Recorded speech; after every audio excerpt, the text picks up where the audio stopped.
We start off with the red heifer ceremony, the very elaborate ceremony and process that's done to produce the special ashes that are sprinkled upon people that become impure, that have come into contact with the dead.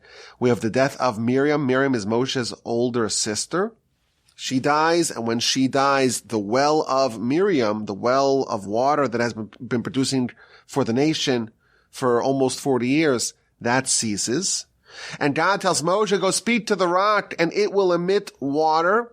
Instead of speaking to the rock, Moshe strikes the rock, and that sin, that sole solitary sin, condemns Moshe and Aaron to pass before the entrance to the land. And then we begin a lot of discussions about the wars of conquest and the negotiations on the east bank of the Jordan. So we have the negotiation with Edom. Edom is, of course, the descendants of Esav. We want to pass through. We're not going to make any problems. We'll pay for passage. That is refused. The nation veers away. We have the death of Aaron, the succession of Elazar. We have an attack by Amalek. Amalek, masquerading as Canaanites, they attack. Israel launches a counteroffensive. We have the episode of the attacking serpents. We have the serpent staff. If you're bitten by a serpent, you look up to the staff and you connect to God, you pray to God, and you will be saved. We have the song of the well. We're counting the miracles on the east bank and the wars of the east bank with the war against Sichon, the king of the Amorites, the war against Og, the king of Bashan, and then the final settlement of the nation in the plains of Moab opposite Jericho. Fair to say there's a lot going on this week. There's a lot to talk about. It's like a smorgasbord, a cornucopia of subjects, but we will start at the very beginning. And that's the red heifer. A most mysterious and unusual ceremony to rid a person of impurity. Again, the whole subject of purity and impurity, it is and will remain for us an enigma.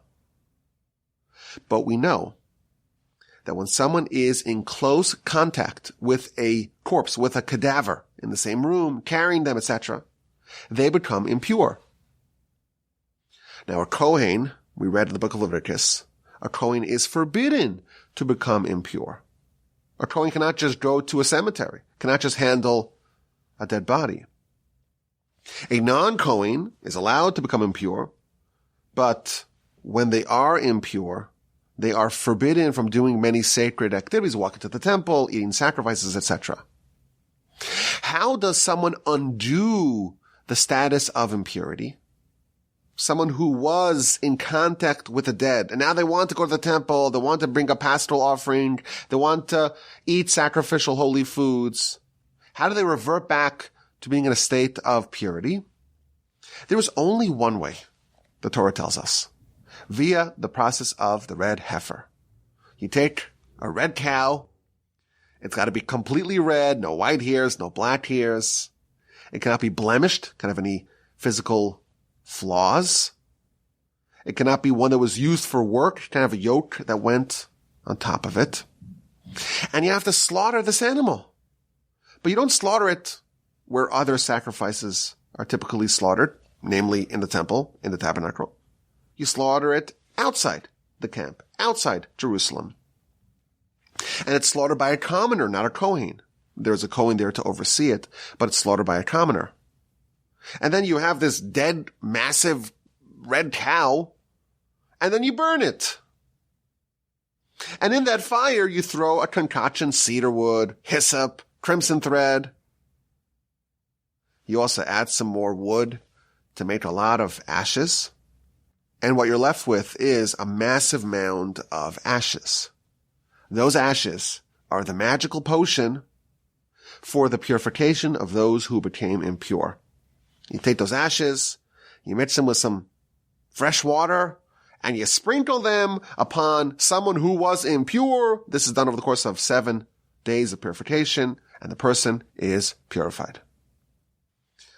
If this does not make any sense to you, if this sounds very bizarre, you are in good company, because this mitzvah, in fact, the name of the Parsha is Chukas, which means a chok. What does a chok mean? Chok is a mitzvah that is beyond human intellect. We cannot grasp it.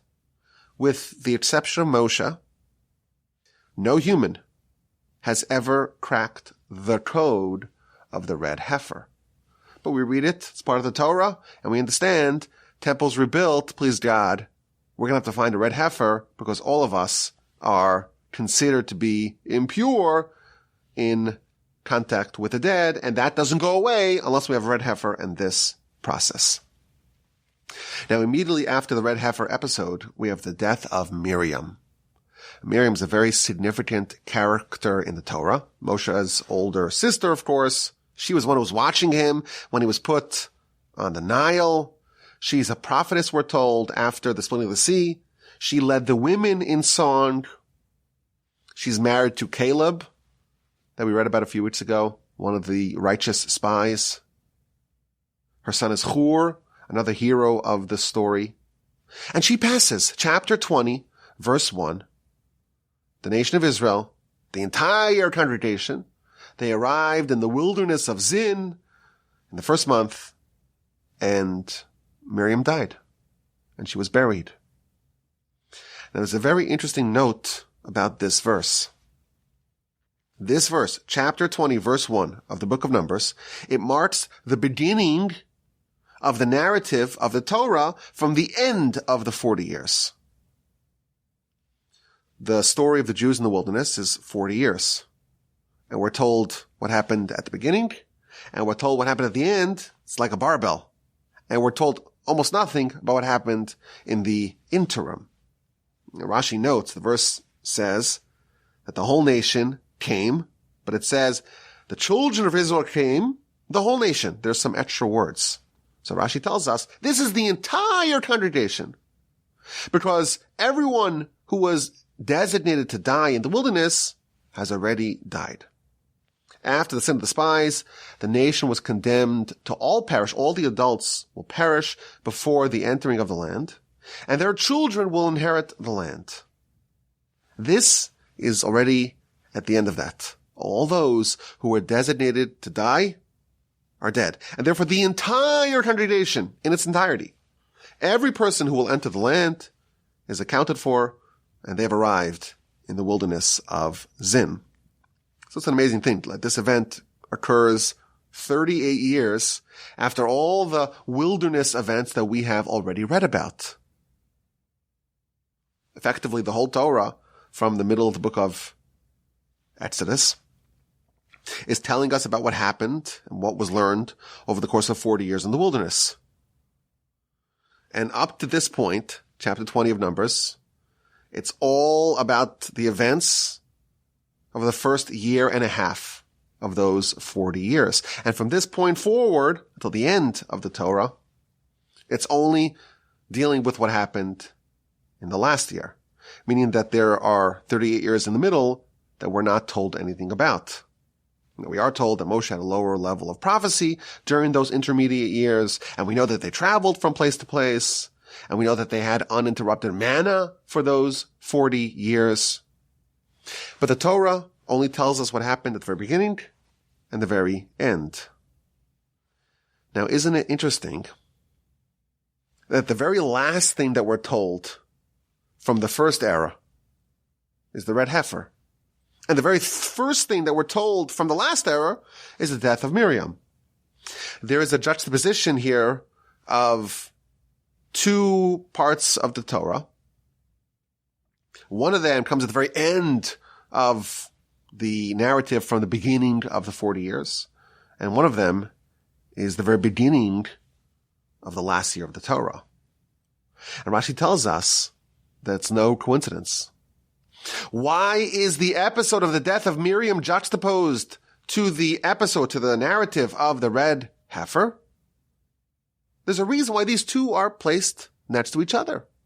To tell you, just as sacrifices provide atonement, someone needs an atonement to bring a sacrifice, so too the death of the righteous provides atonement.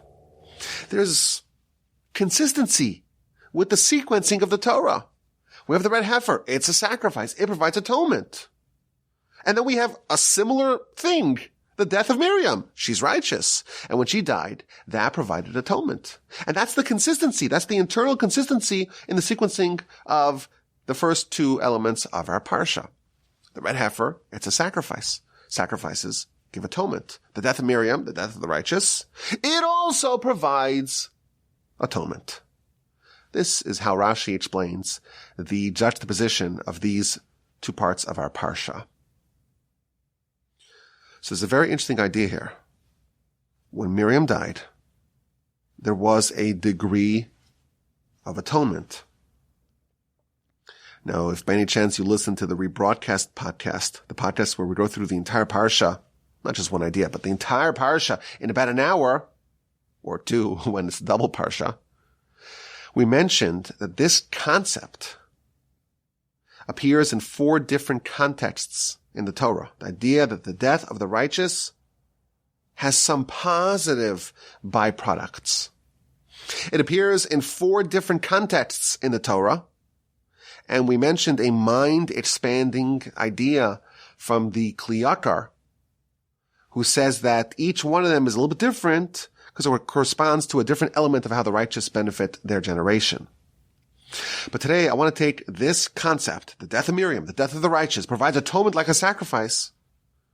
I want to take it in 2 different ways. I think it'll be very interesting and instructive.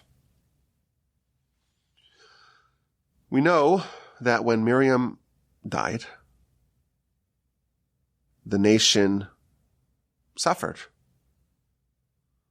And they suffered because there was a well. The well was rolling with the Jewish nation, with the encampment of the Jewish people, all the way back since the time right after the Exodus. And that well was emitting water. And when Miriam died, this water stopped. Which is why right after the episode of the death of Miriam, you have the water crisis. There's no water. Moshe is told to speak to the rock, and he hits the rock, etc., and it's a debacle. This well that was in this rock, in the stone, is called the well of Miriam. And it's the same rock that was struck in, I think it's chapter 16 or 17 of Exodus, in Rephidim, when Moshe initially hit the rock. That same rock has been following the Jewish people and emitting water for almost 40 years. And now Miriam dies and the water stops. And then everyone realizes that the water that we've been enjoying for decades has been given to us in the merit of Miriam. And the Talmud tells us that there were 3 great gifts that the nation received in the wilderness. They had 3 leaders, and each leader, in their merit, we got 1 gift. The well came in the merit of Miriam. The pillar of cloud, the clouds of glory, came in the merit of Aaron. And the manna came in the merit of Moshe. Continues the Talmud, the book of Tanis, page 9a. When Miriam died, the well that had come to the nation in her merit, the well dried up. But then the well returned in the merit, not of Miriam, because she had passed, but in the merit of Moshe and Aaron. And when Aaron died, again later on in our Parsha, the clouds of glory ceased because they were in his merit. And when he passed, we lost those clouds.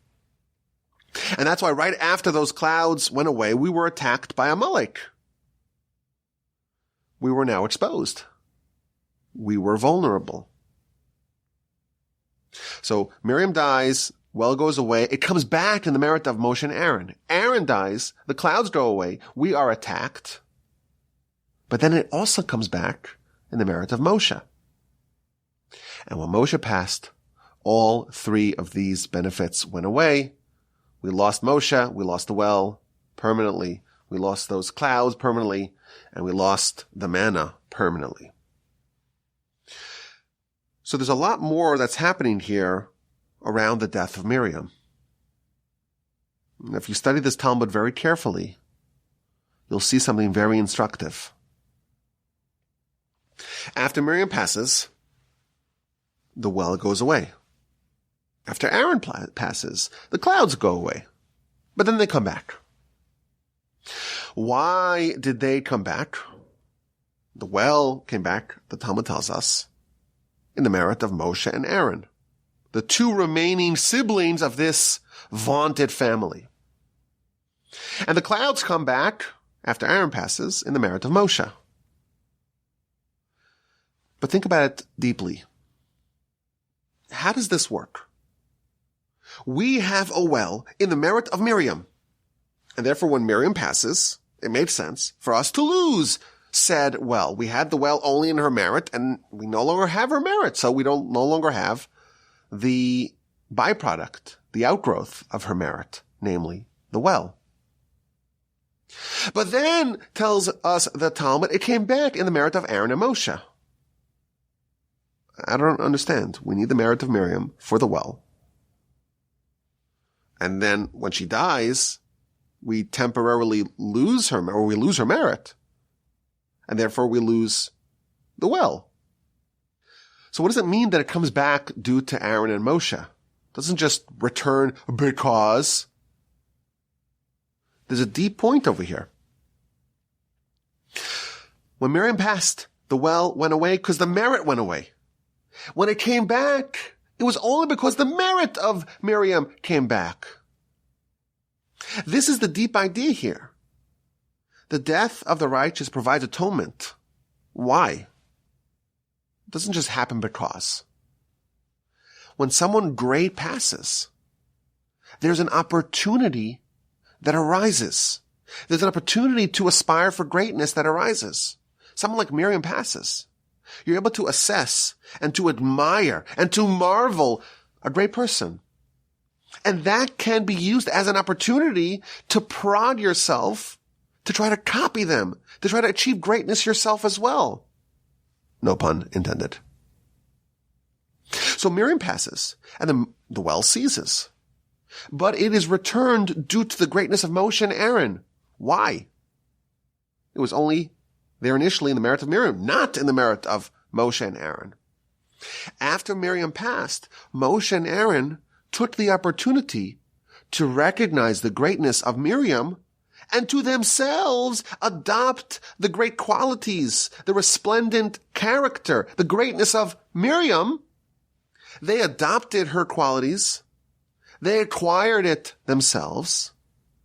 And therefore, sometime later, the well came back because of Moshe and Aaron, meaning the merit of Miriam was still needed for the well, but the merit of Miriam was restored thanks to the transformation of Aaron and Moshe. They adopted her qualities. They perpetuated her greatness. And this is a living example of how the death of the righteous provides atonement. It's not some unrelated, uncorrelated idea. We don't believe that someone else could do something and can have a transformation and elevation. Well, maybe we do believe that, but there's a deeper concept over here.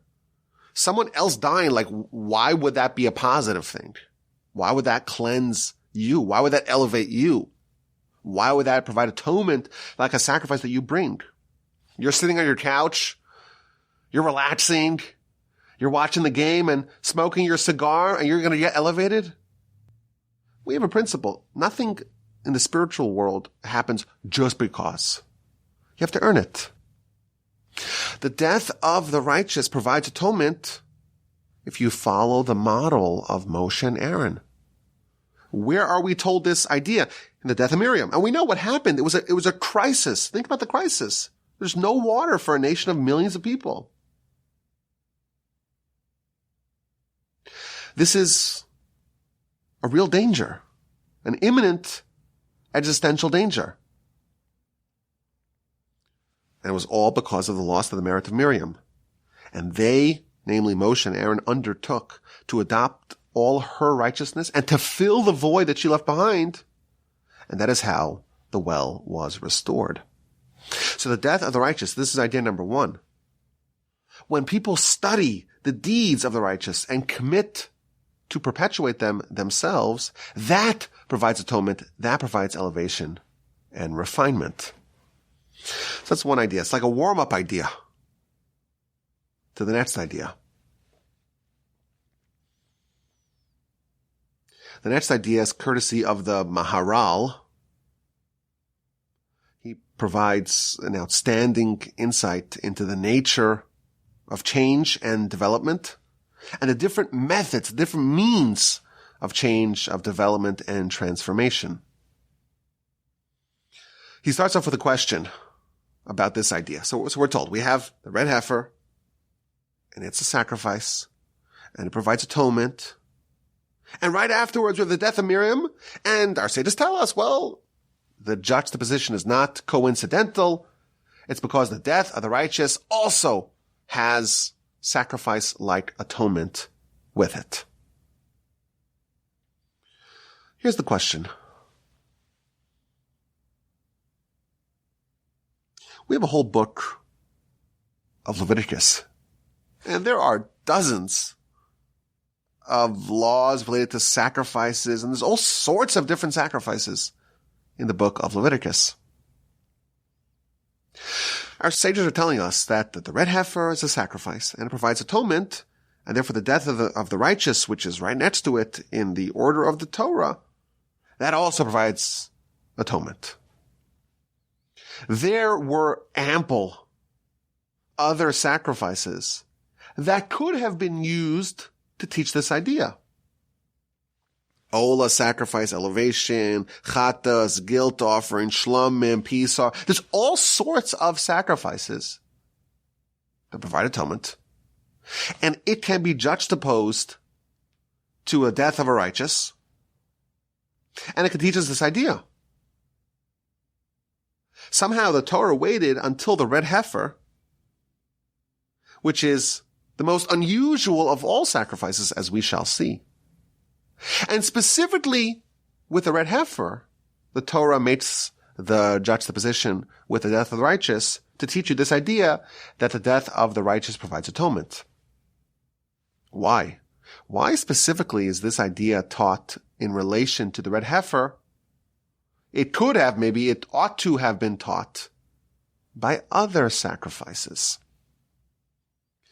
That's the question that the Maharal poses. He actually quotes an earlier sage, the Maharai. It's a little confusing, but there's even an earlier sage that asks this question and gives the following answer.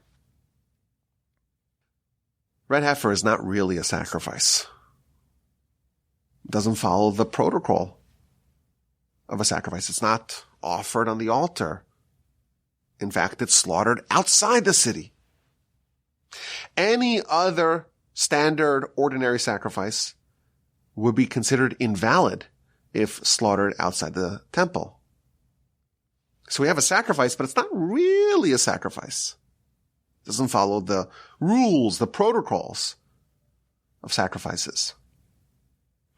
Yet the verse in our Parsha, 19:9, calls it a chatas, which is the name of a sacrifice. It's called a purification. It does resemble, to some extent, a sacrifice. And therefore, says the Maharai, it is apt, it is fitting to compare this non-sacrifice sacrifice to the death of the righteous. The death of the righteous is also not a sacrifice. And therefore, it's most fitting, if we're going to compare something to the death of the righteous, it should be something which is kind of like a sacrifice, but not really a sacrifice. That's what he says. Now, if you think about it, there's a deep idea here. There are different types of sacrifices. You have an ordinary sacrifice or a standard sacrifice. It follows certain rules. And yes, there are different details. There are myriad different details in every sacrifice. But there is a basic structure that is similar with all ordinary sacrifices. And then you have the red heifer. It's not technically a sacrifice. It's not slaughtered in the temple. It's not offered upon the altar. But it is called a sacrifice. It has some elements of a sacrifice. And both provide atonement. Both provide purification. Ordinary sacrifices, of course, provide atonement and cleansing, each sacrifice in their own way. And the red heifer also provides atonement, but in a different way. In our Parsha, the final verse of chapter 19, Rashi tells us that the red heifer atones for the sin of the golden calf. 40 days after the Sinai revelation, the nation is doing the golden calf. They miscalculate when Moshe is supposed to come down with the tablets. And he comes down and he shatters the tablets. And this is one of the seminal events in the Torah. One of the really tragic moments in the Torah. And that's a national sin. And the red heifer, which doesn't seem to have anything to do with a golden calf, the red heifer provides an atonement for the sin of the golden calf. And Rashi tells us that, well, a calf is a baby cow. It's a baby bovine. And the red heifer is like the mom. And Rashi compares this to a maidservant who's working for the king in the palace. And she has her child. And the child soils the floor of the palace. Who comes and cleans up that mess? The mom does. Similarly, the golden calf, the baby cow, makes a huge mess in the nation. And who comes to wipe things up, to clean things up? It's mom, the red heifer. So there's a connection between the red heifer and the golden calf. Now, as is true with everything red heifer related, it's all very, very, very deep. So we're just scratching the surface here. There's a connection. There's, it's not just this is the baby cow, this is the mama cow. There's something deeper going on over here. We're told that the Sinai revelation, it was the rectification of the sin of Adam. Adam, he sinned. He absorbed and imbibed the influence of the serpent. And he had the noxious venom of the serpent, so to speak, coursing within him. Adam was really supposed to live forever. Adam was supposed to be immortal. But when he ate from the tree, as God told him, you're going to die, meaning you're going to be someone who is mortal. You're going to necessarily die. So the fate of humanity since the sin of Adam was temporary. We're going to die. At Sinai, the nation was transformed. We became like angels. And the sin of Adam was undone. The venomous elements of that sin, of imbibing the fruit, those elements were purged. The nation was restored to the level of Adam before his sin. We became immortal again. And thus, for those 40 days, we were like Adam in the garden. And that came crashing down with the sin of the golden calf. The sin of the golden calf is a mirror image of the sin of Adam. That diminished humanity, or at least the Jewish nation, once more. In effect, the nation became mortal again. Just as the sin of Adam introduced death to humanity, the sin of the golden calf reintroduced death to the nation. So the sin of the golden calf really is about human death. The red heifer, that's the remedy to death. That's the remedy to the impurity that results from close contact with the dead. The mother comes to clean up after the baby who soiled the palace. So right away we see that there is a connection here between the golden calf and the red heifer. and we see how the red heifer provides atonement. But there's a deep point over here. This is the idea that I want to convey today. There are two types of sacrifices. There are ordinary sacrifices, standard sacrifices. And yes, they're all different, but they follow a similar protocol. And then there's the red heifer. Each provides a degree of atonement. But the death of the righteous, the death of Miriam, is similar specifically to the red heifer type of atonement, not to the ordinary sacrifice type of atonement. How so?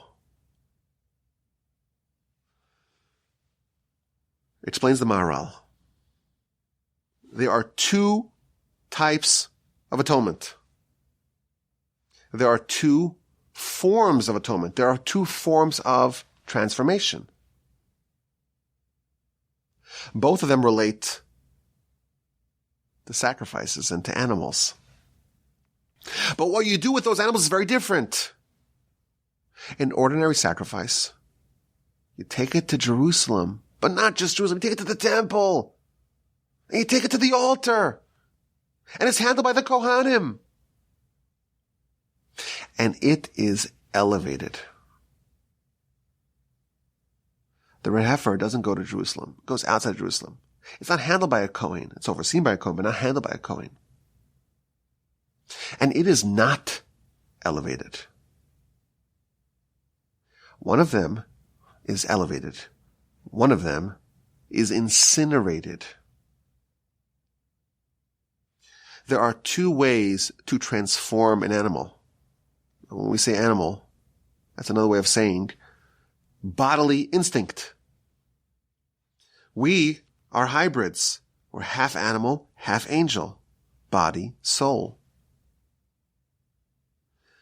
Our sins are all the byproduct of our body. And when we're doing animal sacrifice, it's not like we have some idea to torture animals and we like to watch them suffer. In fact, the prohibition against making animals suffer, we've had it for thousands and thousands of years. It's a debate. Is it biblical in nature? Is it rabbinic in nature?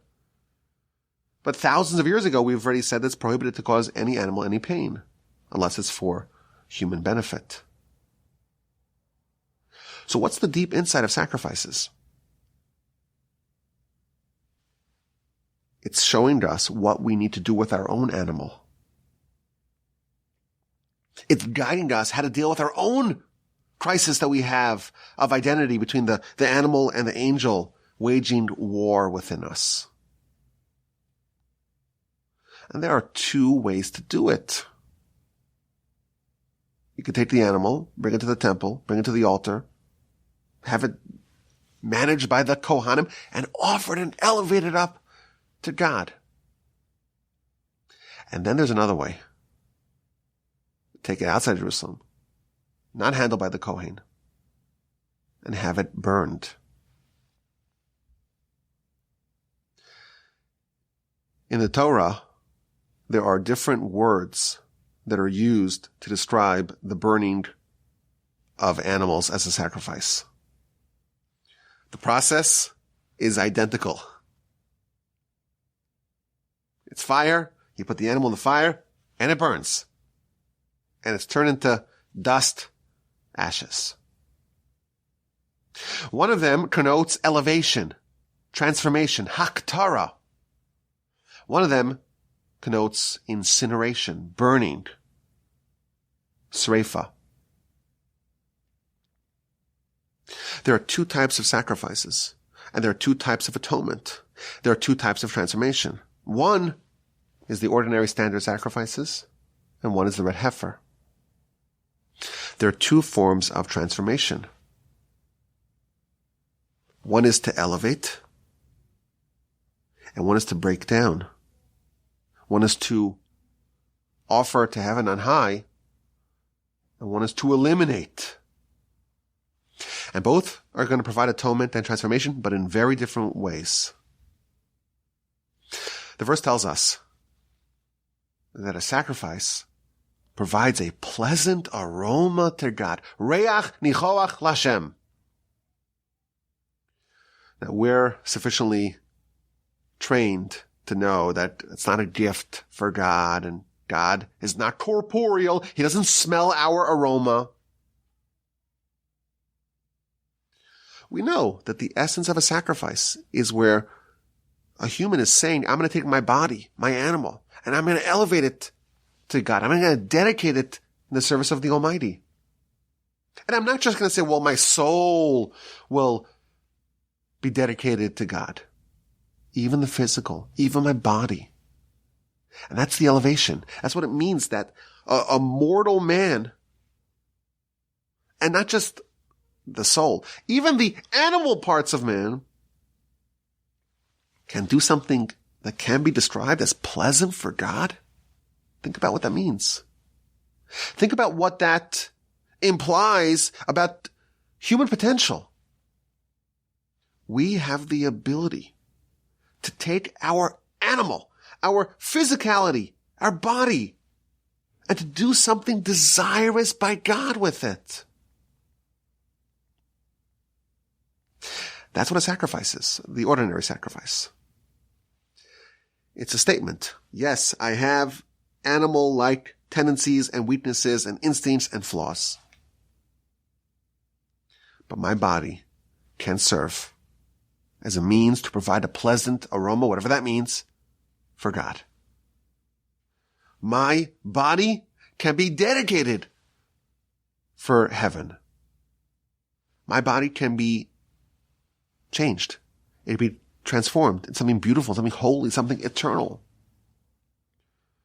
Our animal, our internal animal, can find some place in the Almighty's temple.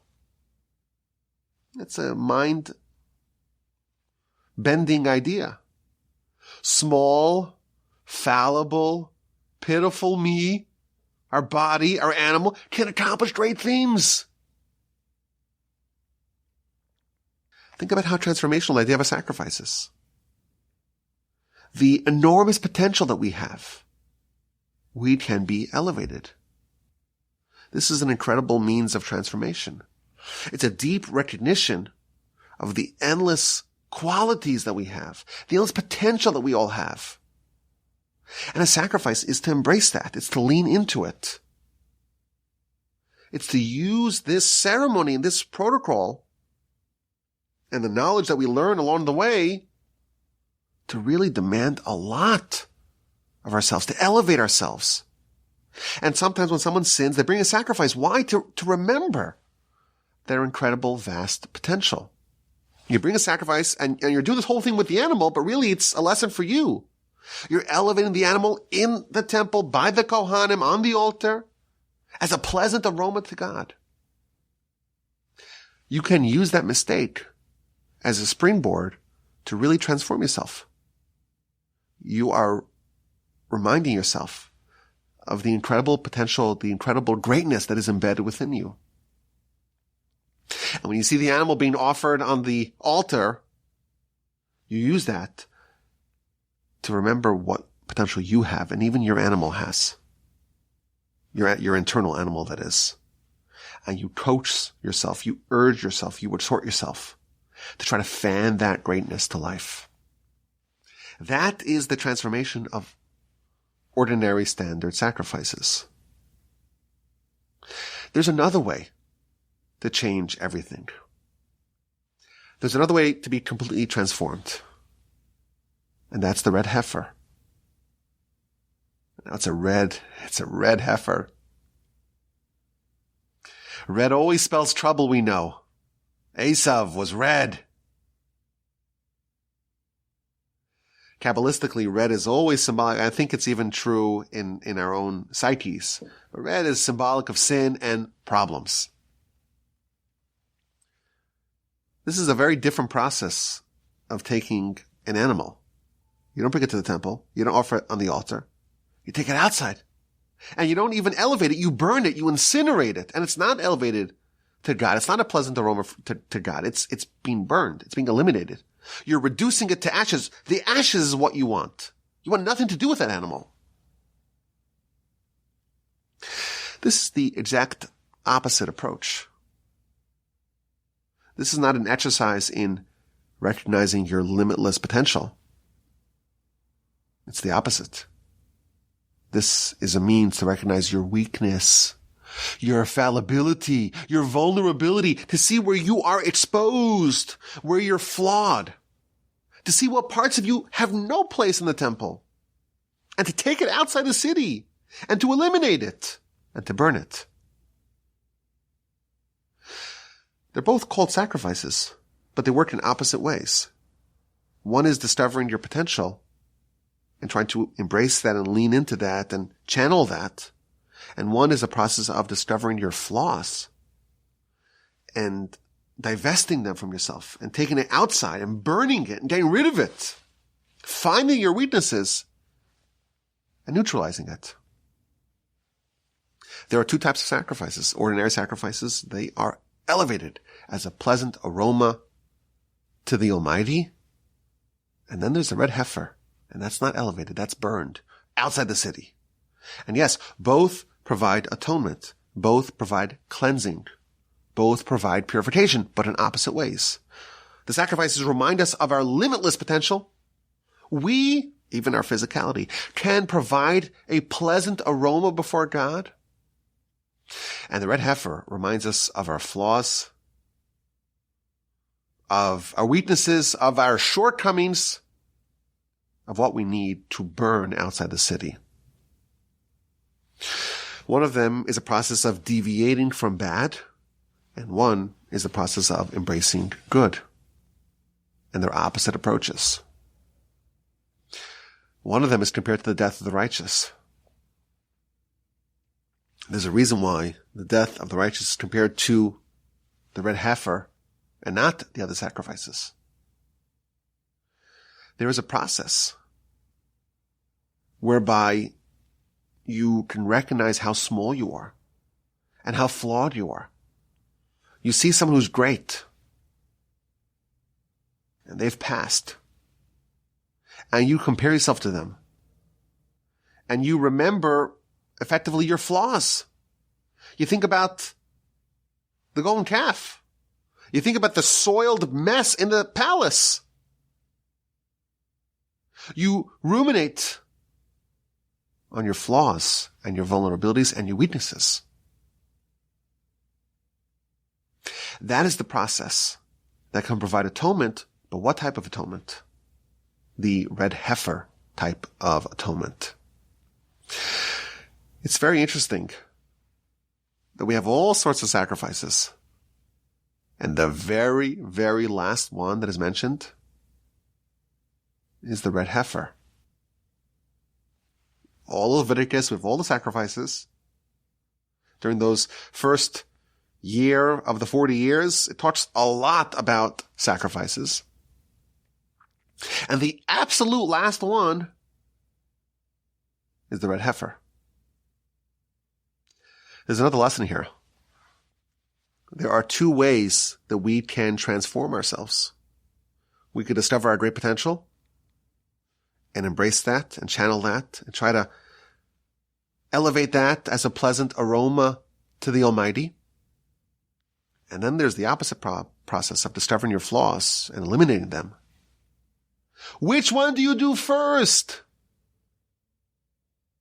The very last one that's mentioned is the red heifer.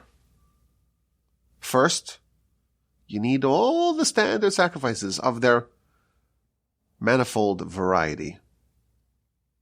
The very last process is the sensing of your flaws. This teaches us that we first have to realize our potential.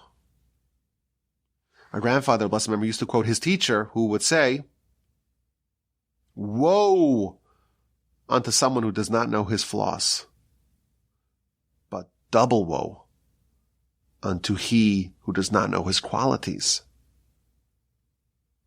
We have to realize before we get started, we have incredible potential. We have incredible ability. Even our physicality can be channeled and directed to heaven on high. My grandfather would advise young people not to try to limit their arrogance and hubris and pride as youngsters. Even though if you read the Talmud, it talks about pride and arrogance in the most harsh of ways. If someone is prideful, it's like they reject God. If someone is arrogant, they have to be uprooted like an idol. But there's danger. If you start noticing all the flaws before you really embrace all those strengths that you have, all those qualities that you have, you may forever remain small. We have all those other sacrifices. All the sacrifices of the pleasant aroma first, and the very last one. Okay, once you're done with that, now perfect it. Find the flaws. Do the touch-ups to make sure that you are, in fact, perfect. I think there are some very valuable lessons here. This is, I think, a framework for self-improvement and personal development. And that's not just a nice thing to do and to have. Why are we here? Our answer, the Torah's answer as to why we are here is to improve ourselves, is to fix ourselves, is to elevate ourselves, is to transform ourselves. And every situation that we are in can present an opportunity to grow, to change, to transform. And the death of the righteous can also provide atonement, we're told. And we saw a few ideas about this. The first idea is that, well, when someone great passes, it's an opportunity to learn about them. It's an opportunity to adopt their qualities and to perpetuate them.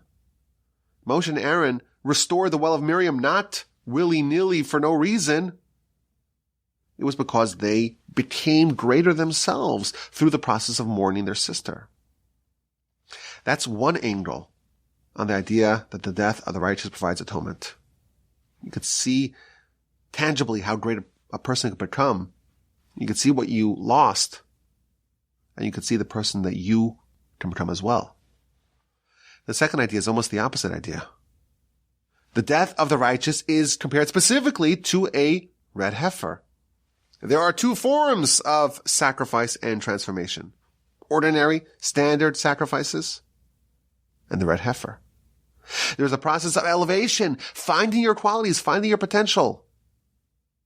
And that's how you start. Then, and only then, there's the other process of finding your flaws and rectifying them, and then take them outside and burning them. Only if you are firmly aware of your strengths and your qualities, only then is it proper to begin the other process to remedy and rectify your faults. May we all merit to become righteous, to elevate ourselves, and to perfect ourselves and remove any flaws. Now we end the podcast with a question, and it relates to the well of Miriam. The well of Miriam ceased when Miriam died. But here's a question I've never seen anyone else ask. Maybe it's the first time it's been asked. Miriam died once before. What? Yeah. The Talmud tells us that there are 4 people who are alive, but are considered dead by the eyes of the Torah. And one of them is someone who has tsaras. And Miriam, at the end of Parshas Beha'aloscha, she had tsaras. Yet, the water did not stop when she died the first time. And the question is, well, if there is a rule that if we have something in the merit of someone and they pass, we lose that thing, how come when Miriam passed the first time, the well did not cease? Why is that form of death not one that stops the benefit that the person bestows upon the community? That's a good question. I think most of y'all could probably think of an answer. Because after all, they're still alive, right? I think it's a clever question, so we'll share it. But I want to share another question. The Talmud tells us we have the manna in the merit of Moshe, and the clouds of glory in the merit of Aaron, and the well in the merit of Miriam. And then when they died, they lost it. Sometimes they came back, but when Moshe died, they all ceased. That is featured in the Talmud, as we mentioned, the book of Tainus, page 9a. However, in the book of Bava Metzia, on page 86b, it tells us something contradictory.